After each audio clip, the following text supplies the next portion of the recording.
Welcome to the Red Dice Diaries.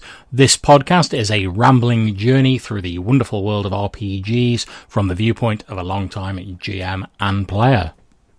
The music at the start of this podcast was Nightmare by Alexander Nakarada and is used under Creative Commons license. So I've just been thinking a little bit about the people you meet, the friends you make at LARP in particular. But also like tabletop, particularly more so if you're gaming online, not in person. Now, I know certainly that since I started doing LARP like years and years ago, I ended up going originally just because they needed some people to play the monsters at some events, and some friends were like, "Oh, we can lend you some of the kit, you know, we'll drive you down there. Happy days, come along, see what you think." Really indebted to them because I really discovered a hobby that I greatly enjoy. Now, also, I've found this since I've been running more online games.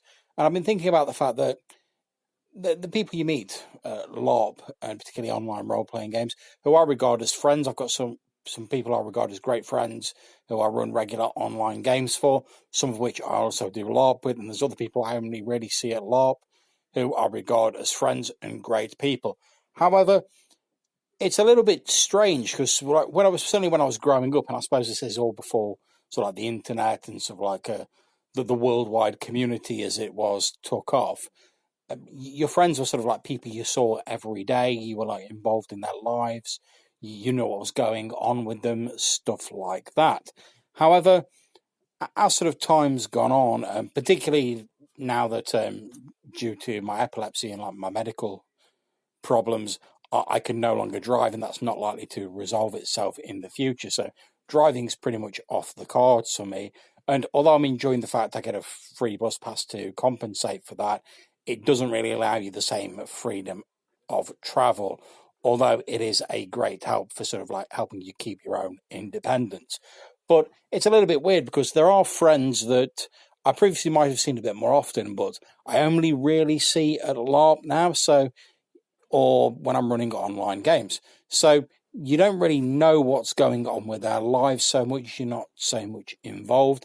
And I think this can be both a shame, but it can also be a good thing as well.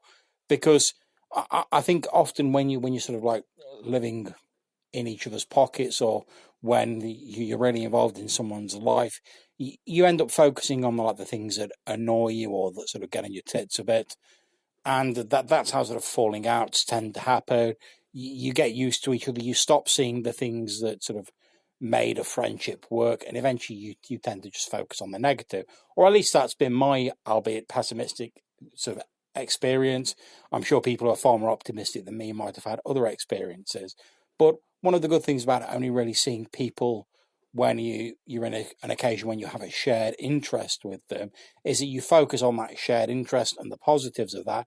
And also it means that like if you've not seen each other for a while, you've got a lot to catch up on. You can reminisce over old times, etc., and generally just enjoy being in each other's company. And I think because you know that like you may not see this person for like a month, 2 months, 3, whatever afterwards, it allows you to just relax and enjoy being in their presence and appreciate the moment, rather than sort of focusing on any like little like ticks they might have that annoy you, or them doing likewise to you. So I think this whole sort of, I suppose, having people who are like midway between close friends and acquaintances, they're closer than acquaintances because they share interests with you. You genuinely are concerned for them if things happen that are bad in their lives, and you wish them all the best, and you enjoy being in their company. But they're a little more distant than close friends because you don't really see them on that much of a regular basis, and there's sort of a bit of separation between you. It can be a good thing because it means you've got people who are close to you who you know that you can rely on, you know that you can talk to, you can have fun with, but they're not so close that you become complacent and almost stop seeing them and stop valuing their company. Well, that's what I think anyway, and that's just my little ramble for today's episode. Whoever you're gaming with, whatever you're doing, have a great time, and I'll catch you soon.